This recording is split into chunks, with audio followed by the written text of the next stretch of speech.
Thanks for joining us for another great episode of Point of View. I'm Pastor Josh Barnes, and this is the show where we're unashamed to look at political issues from a biblical point of view. We do that because Jesus rose from the dead, and that proves that the biblical point of view is true and the Bible is true. If the Bible is true, we can't be right about issues unless we're biblical about them. I mean, that's pretty much it in a nutshell. But the last couple of days, we've been dealing with some of the things that people use to challenge our worldview and to challenge whether or not we should be biblical about political issues or social issues or whatever, and try to say that the Bible isn't true or God isn't real. So here's an episode I wanted to do today where we go through one of the best, I'm not saying he is the best, he's just one of the best defenders of the truthfulness of the existence of God and of the Bible. That would be William Lane Craig. We've actually interviewed a lot of people who are close to him, who've worked with him on debates and things like that. We've never been able to land an interview with William Lane Craig, but that's hopefully coming before too much longer. That would be my hope and goal. But anyway, we are going to be looking today at some of the things that he said, probably some of his best responses to atheists and skeptics who argue that the Bible isn't accurate. So, without further ado, let's bring up some of William Lane Craig's best arguments for the truthfulness of the Bible. And we're going to break them down, and I'm going to try to explain them to you because, listen, the Bible is true, God is real, and you don't have to be afraid of people who don't believe it. You don't have to just say, well, we'll agree to disagree. You can actually use logic to show them that the Bible is true. And if the Bible is true, as Justin said earlier in our show earlier this week, if the Bible is true, then conservatism matters. Then conservatism is true and right and helpful and good.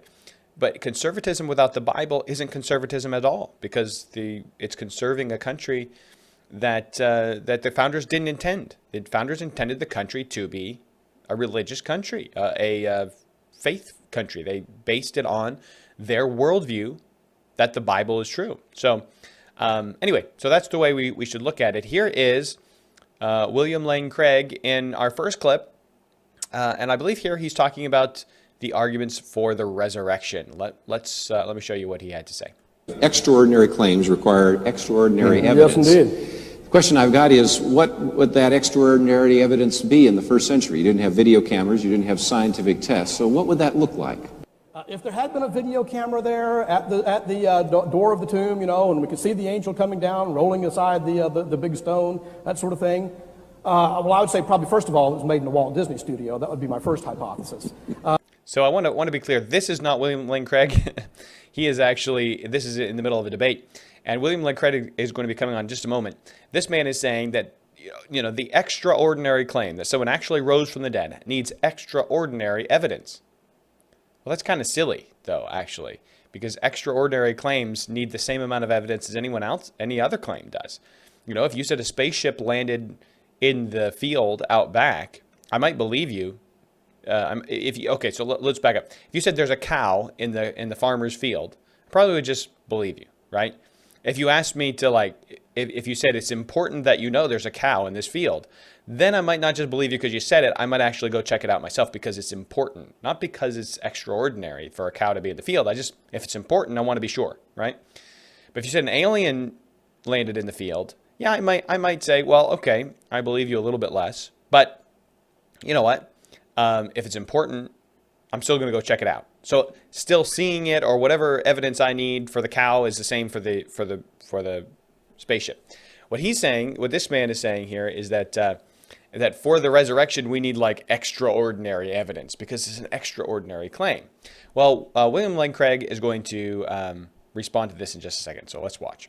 That Steven Spielberg had something to do with it, This watchword, extraordinary claims require extraordinary evidence, is really just an excuse for an a priori rejection of the miraculous, because you didn't give any sort of evidence that would satisfy you with respect to one of these extraordinary claims. It made it sound like, to me, you were saying that nothing would convince you, Oh, no matter what. No, all sorts of things would convince me. Well, with respect to the resurrection, though, I mean, you said if there was a video camera, you'd say it was a fake stone that was rolled away. You know, I mean, what sort of...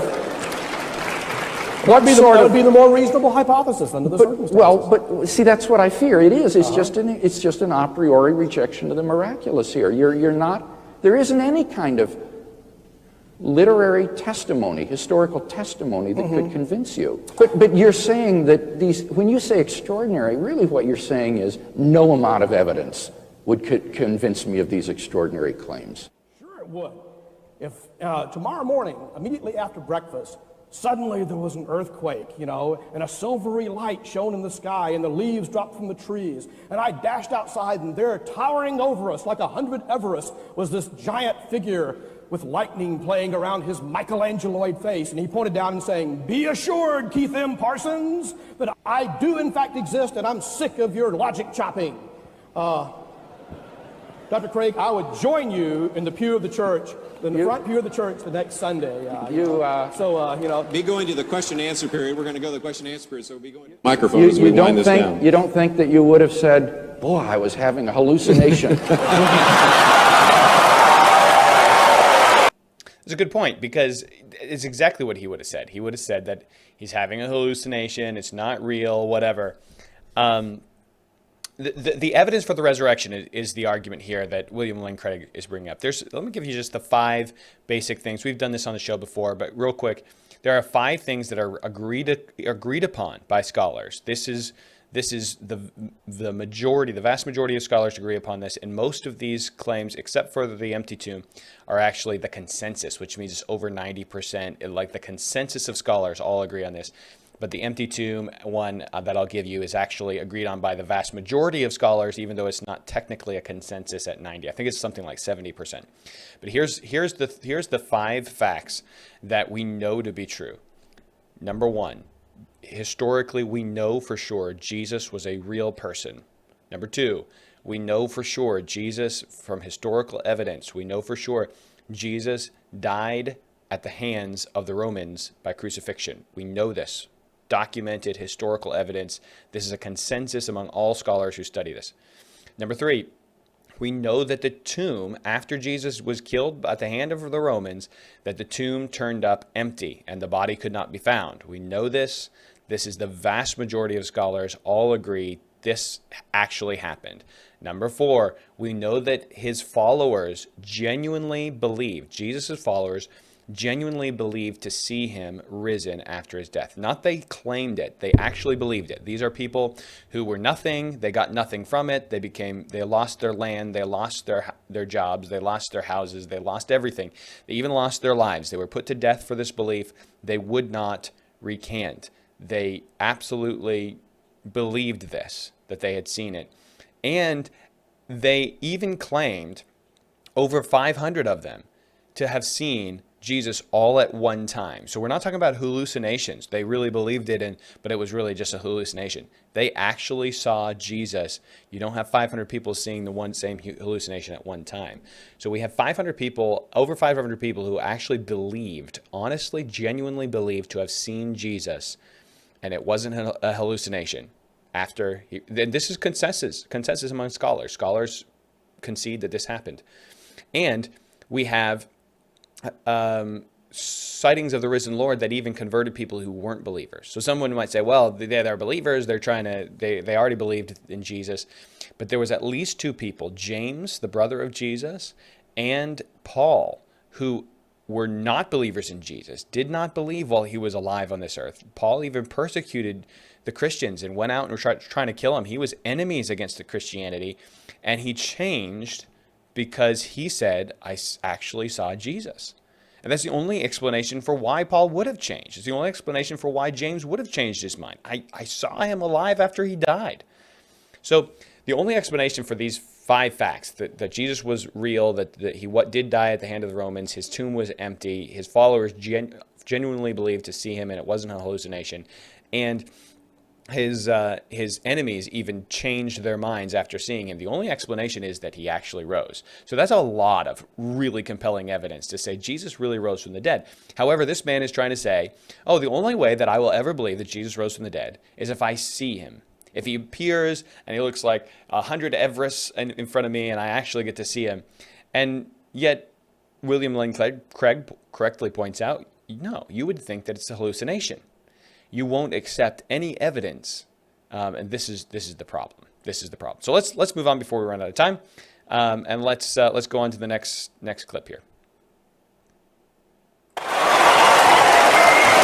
I was simply saying that this is not a mere matter of speculation, that there's more than a tiny bit of evidence on the table. But is he saying Evidence that... for what? Evidence for a beginning of the universe. Yes. Well, we know that. Nobody All disputes right, that. well, that's what I'm offering in this first argument, is the evidence. But Because why? there's Because a nobody beginning disputes doesn't it. imply a God. It does if the first premise is true, that whatever begins to exist has a cause. It logically follows Yeah, that but, it therefore... doesn't, but the cause hasn't got to be God. Well, remember I gave an argument for thinking that this cause is timeless, Yes, I know. spaceless, immaterial, enormously powerful, and personal. I think it's a computer. Well, that wouldn't... computers are designed by people. I No, mean, no, this is a self-designing computer. Timeless. Timeless. well, that's a contradiction in terms. Why is it time? What's contradictory about it? A computer has to function. It takes Oh, no, time. this is a special computer. Yeah, but it has to be logically coherent. Oh, it's logically coherent. Yes, you have to be Oh, logically no, coherent. this And computer besides- is amazing. No, besides, it would have to be, as I said, a personal being. No. And a computer is a physical... Not this computer. Object. Oh, Well, then, no. Okay, see, what you're doing is you're actually, what you're calling a computer is really God. A non-physical,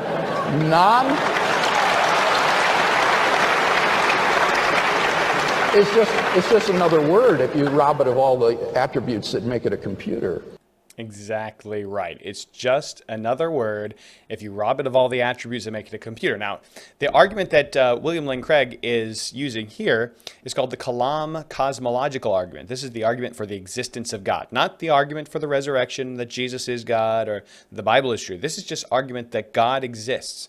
And this is just from logic. This is actually really logical. Okay, so here's how the argument follows. Number one, there are two premises. Number one, everything that begins to exist has a cause. Okay, so we know this, right? I began to exist, and the cause for that was my parents' marriage and their union, right? If a tree begins to exist, there was a seed. The seed came from another tree, right? If an egg begins to exist, there was a bird or a chicken or whatever that laid the egg, right? If a watch begins to exist, there was a watchmaker. Everything that begins to exist has to have had something that caused it to begin, right? So that's premise number one. That's pretty simple, logical, right? Premise number two, the universe began to exist. Now, we know this to be true. Actually, these scientists now fully accept that there was they say that there was a Big Bang, and this caused the beginning of the universe, or this was at the beginning of the universe. But the problem is, if the universe did begin to exist, which scientists believe because there's actual radiation that's deteriorating, we can tell that there was a explosion that began everything, right? So we can trace the universe back to a beginning. If the universe began to exist, it had to then, based on the first premise, have a cause that brought it into existence. So here's the third premise. The universe then must have a cause that didn't begin to exist. There has to be an ultimate cause that never began to exist. The universe didn't create life. If the universe is the cause that created life, what is the cause that created universe? Right? Even if you accept evolution, which I don't, even if you accept evolution from non-life to life, the universe still began to exist, and therefore there must be a cause that began that. So that cause must be timeless, because time has beginnings and endings, and the universe is inside of time. If the cause for the universe is within time, it would have to have a beginning too. So it has to be timeless. It has to be spaceless, because space has a beginning. The universe time and space are part of the universe. It would have to be personal. It would have to be immaterial, not made up of matter, because the matter is part of the universe. And it would have to be incredibly, enormously powerful. So all of these things would have to be present in this ultimate cause. This is an argument for God. What is the cause? It is God. And this man says, well, no, it's a computer. Well, whatever you want to call it, it's still God, right? It matches the description of the God of the Bible. Whether you want to call it a computer, you're just changing the name of it, right? Computers have beginnings, and so they're no more. But here's this guy. He thinks he's pretty smart, but he's not using actual logic. And William Lane Craig is a very logical man. And he kind of shuts him down, and pretty handily, I think. All right, let's move on to another argument that he uses. There's a lot of talk about the burden of proof, and I just wanted to point out firstly that you cannot prove the non-existence of a thing.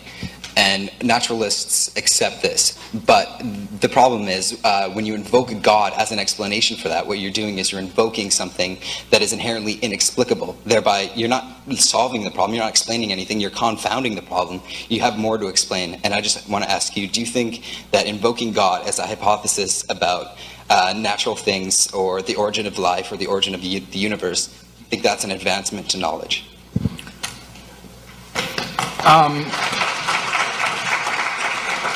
Now, repeat the first part of the question again, because I disagreed with what you said there. It is impossible to prove the It's impossible to prove something does not exist. That's silly. Of course you can prove something does not exist.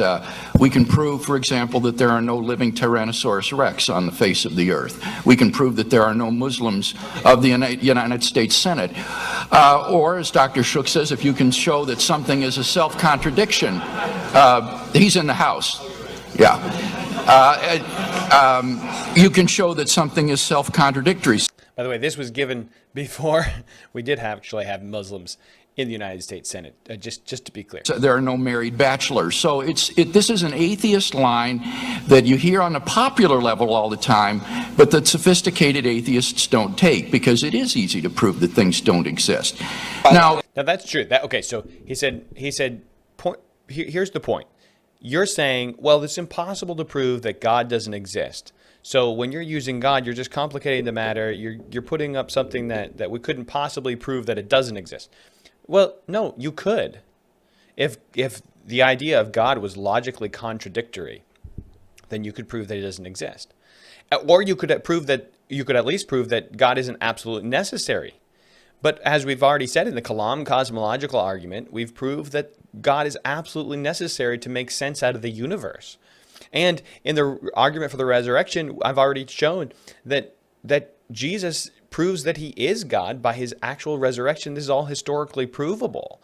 So the arguments here are actually logical and very, very good for God. And that kind of adds to the conundrum for skeptics. Not only do they have to prove that God doesn't exist, but they also have to explain all the proof that proves that God does exist.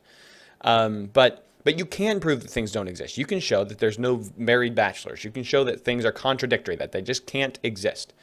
But God certainly doesn't fall into that category. He's not something that you can prove is contradictory or can't exist. And that's a problem for skeptics. Now the question is, if it is the case that you can't prove that God does not exist, then you shouldn't be a naturalist. You should be some sort of agnostic or something, but you shouldn't go around saying things like, nature is all there is. There is nothing beyond matter and energy. There is no supernatural reality, because those claims exceed what you yourself say you can prove. So you need to make more modest claims about your position that are more simply agnostic or something, and find a new name rather than naturalism, because that isn't something that you can sustain the burden of proof for. Now the last part of your question assumed that I was presenting God as some sort of an explanatory hypothesis. And if you look at my arguments, they're not like that. These are deductive arguments. Now what that means is that if the premises are true, that the conclusion follows logically and necessarily. Whether you like it or not, whether you think it's explanatory or not, it doesn't matter. All that matters is, are the premises more plausibly true than not? Because if they are, then the conclusion is logically unavoidable. And so, yes, I think they definitely represent an increase in knowledge. This is an example of deductive logical reasoning. And it can't be impugned by saying that it's not some sort of explanatory inference to the best explanation or something of that sort. Very good, very good. Yeah, so for you who call yourself skeptics, you know, if you call yourself a naturalist, this is what he's pointing out. If you call yourself a naturalist in that you say everything can be explained through nature, and you say, well, we can't prove that God doesn't exist, then you should be an agnostic based on your own definition, because you can't prove through nature that God doesn't exist. Therefore, you are agnostic. You don't know. You can't know, which that's what agnostic means. I don't know if God exists. So William Lane Craig once again shows his brilliance and with just handling logical arguments for the existence of God. And let's go on to the next one. I think we can fit these all in. Let's see. Think about Epicurus' argument that if God is omnibenevolent, omniscient, and omnipotent, if he knows about kids in Africa and that are born with like AIDS, what do you think about him suggesting, like him not intervening and him not changing that fact? Like, that's a question that I've always struggled with. So I'm just wondering, could you expand on that? And I'd also like your input on it. The problem of evil and suffering has been greatly discussed by philosophers, and I think there's been genuine progress made in this century on this problem. I think it's important to distinguish between the intellectual problem of suffering and the emotional problem of suffering, because these are quite different from each other. In terms of the intellectual problem of suffering, I think that there you need to ask yourself, is the atheist claiming, as Epicurus did, that the existence of God is logically incompatible with the evil and suffering in the world? If that's what the atheist is claiming, then he's got to be presupposing some kind of hidden assumptions that would bring out that contradiction and make it explicit, because these statements are not explicitly contradictory. The problem is no philosopher in the history of the world has ever been able to identify what those hidden assumptions would be that would bring out the contradiction and make it explicit. On the contrary, you can actually prove that these are logically compatible with each other by adding a third proposition, namely, that God has morally sufficient reasons for permitting the evil in the world. As long as that statement is even possibly true, it proves that there's no logical incompatibility between God and the suffering in the world. So the atheist would have to show that it is logically impossible for God to have morally sufficient reasons for permitting the evil and suffering in the world, and no atheist has ever been able to do that. So the logical version of this problem, I think, is widely recognized to have failed. Those atheists who still press the problem, therefore press it as a probabilistic argument. They try to say that given the evil in the world, it's improbable that God exists. Not impossible, but improbable. Well, again, the difficulty there is that the atheist has to claim that if God did exist, then it is improbable that he would permit the evil and suffering in the world. And how could the atheist possibly know that? How could the atheist know that God would not, if he existed, permit the evil and suffering in the world? Maybe he's got good reasons for it. Maybe, like in Christian theism, God's purpose for human history is to bring the maximum number of people freely into his kingdom to find salvation and eternal life. And how do we know that that wouldn't require a world that is simply suffused with natural and moral suffering? It might be that only in a world like that, the maximal number of people would freely come to know God and find salvation. So the atheist would have to show that there is a possible world that's feasible for God, which God could have created, that would have just as much salvation and eternal life and knowledge of God as the actual world, but with less suffering. And how could the atheist prove such a thing? It's sheer speculation. So the problem is that as an argument, the problem of evil makes probability judgments which are very, very ambitious and which we are simply not in a position to make with any kind of confidence. Now, I recognize that that philosophical response to the question doesn't deal with the emotional problem of evil. And I think for most people, this isn't really a philosophical problem. It's an emotional problem. They just don't like a God who would permit suffering and pain in the world. And so they turn their backs on him. What does Christianity have to say to this problem? Well, I think it has a lot to say. It tells us that God is not some sort of an impersonal ground of being or an indifferent tyrant who folds his arms and watches the world suffer. Rather, he is a God who enters into human history in the person of Jesus Christ. And what does he do? He suffers. On the cross, Christ bore a suffering of which we can form no conception. Even though he was innocent, he bore the penalty of the sins of the whole world. None of us can comprehend what he suffered. And I think when we contemplate the cross of Christ and his love for us and what he was willing to undergo for us, it puts the problem of suffering in an entirely different perspective. Yeah, and that's so good, Dr. Craig. Yeah, essentially, when people bring up the problem, hey, look, and this, by the way, Bart Ehrman, who we've been reviewing, says that this is the reason why he left Christianity, because he just couldn't believe that a God who is good and loving could let people suffer. And so this is called the theodicy. A theodicy is an answer to the question why there is evil in the world if God is good, and if God is all powerful. And so the theodicies, I think the two theodicies that are the best are both correct. One is God's glory. God is magnified when he expresses who he is. He is a just God, and we could never learn about his justice if there was no evil in the world for him to enact justice upon, right? He is a loving God, but we could never really learn about his love unless he had to come and die for our sins, and he had to suffer and die for us and show his love for us, right? So all of the things about God that we know, most of the things we know, we would know very little about God if there was no suffering in the world to compare it to. And so we see his glory and his holiness and his love and all these things because of the suffering that's in the world. And so the God's glory theodicy is a great one. Another reason would be the free will theodicy, and that God wants us to love him. Love requires choice. Love requires free will. And in order for us to freely choose him, there has to be those who choose otherwise, the ability to choose otherwise, which results in suffering and difficulties and trouble. So there's also the soul-building theodicy, which is another good one, I think, where suffering actually helps us become better people and develops us more. We are better because of suffering. So there's lots of good reasons for suffering. And William Lane Craig is right. The atheist has to prove that God could not possibly have a reason in order for this to be a good argument against the existence of God. Again, great. I really like William Lane Craig and some of the stuff he puts out. Don't agree with him on everything, but he's very logical and his arguments are very solid. And so here's some resources I hope you guys will help you guys when you come across skeptics and you're wondering, man, are we even looking at political issues right? Because do we have the Bible side right?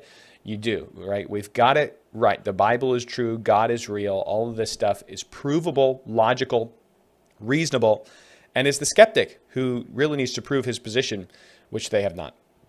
Thanks for joining us today. Appreciate you guys. Join us next time for Point of View.